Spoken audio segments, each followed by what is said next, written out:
নমস্কার, সোজা ঘরোয়া রান্না উইথ তপতি চ্যানেলে আপনাদের অনেক স্বাগত। আজকে আমি ভেজিটেবিল স্যুপ বানিয়ে আপনাদেরকে দেখাবো। পুরো ভিডিওটা দেখার জন্য অনুরোধ রইল। এখানে আমি কিছু সবজি কেটে নিয়েছি ভেজিটেবিল স্যুপ করার জন্যে। পেঁয়াজ কুচি, বিনস কুচি আর সবুজ ফুলকপিটা নিয়েছি। এখানে বাঁধাকপি, গাজর, কিছুটা আদা আর রসুন কুচি। আদা আর রসুনটা ভালো করে মিহি করে আমি এখানে কুচি করে নিয়েছি। আপনারা বাদবাকি সবজি ছাড়াও এক্সট্রা অন্য রকম সবজি দিতে পারেন। ফ্রাই প্যান গরম করে নিলাম, অল্প পরিমাণ এখানে রিফাইন তেল দিলাম।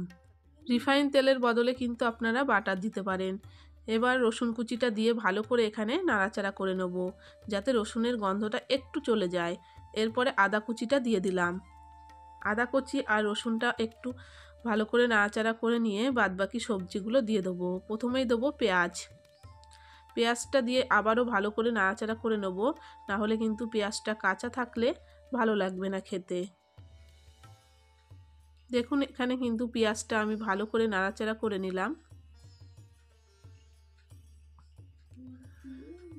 শীতের সন্ধ্যায় এই ভেজিটেবিল স্যুপ কিন্তু আপনারা বাড়িতে খুব সহজে তৈরি করতে পারবেন।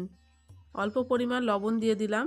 বাচ্চাদেরকে দেবেন, ওরাও কিন্তু খুব মজা করে খাবে।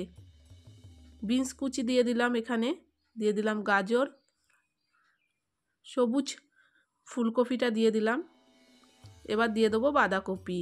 সমস্ত সবজিগুলো একটু নাড়াচাড়া করে নেব। এখানে অতিরিক্ত ভাজার কোনো দরকার নেই সবজিগুলো। আমার চ্যানেলের রেসিপি যদি আপনাদের ভালো লাগে অবশ্যই লাইক করবেন। নতুন বন্ধু হয়ে থাকলে চ্যানেলটিকে সাবস্ক্রাইব করে আমার পাশে থাকবেন। আবারও একটু লবণ দিয়ে দিলাম, দিয়ে 5 মিনিটের জন্য এখানে আমি ঢেকে দেবো। 5 মিনিট বাদে আমি ঢাকনাটা তুলে নিলাম। সবজিগুলো কিন্তু হালকা সেদ্ধ হয়ে এসেছে। আবারও একটু নাড়াচাড়া করে নিলাম। 1 চামচের অর্ধেক এখানে আমি গোলমরিচ গুঁড়ো দিয়ে দেবো।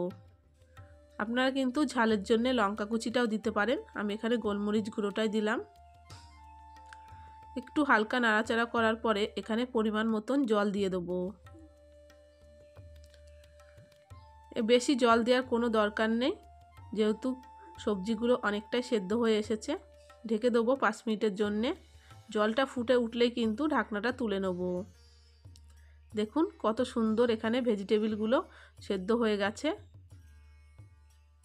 জলের কালারটাও কিন্তু পাল্টে গেছে। এখানে একটা বাটিতে জল নিয়ে নিলাম আর 2 চামচ মতন কর্নফ্লাওয়ার গুলিয়ে নেব।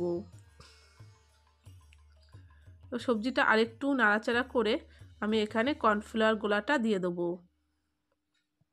কর্নফ্লাওয়ারটা দিলে কিন্তু স্যুপটা একটু হালকা গাঢ়ত্ব চলে আসবে আর খেতে সুন্দর লাগবে।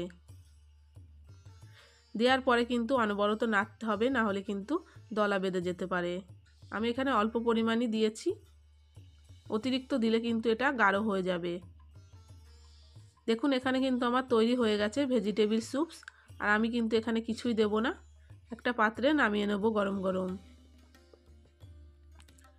একবার হলেও বাড়িতে এই ভেজিটেবিল স্যুপটা বানিয়ে খাবেন, আশা করি আপনাদের ভালো লাগবে। ভালো থাকবেন, সুস্থ থাকবেন। আবারও দেখা হবে নেক্সট রেসিপিতে। ততক্ষণে সাবধান হয়ে থাকবেন।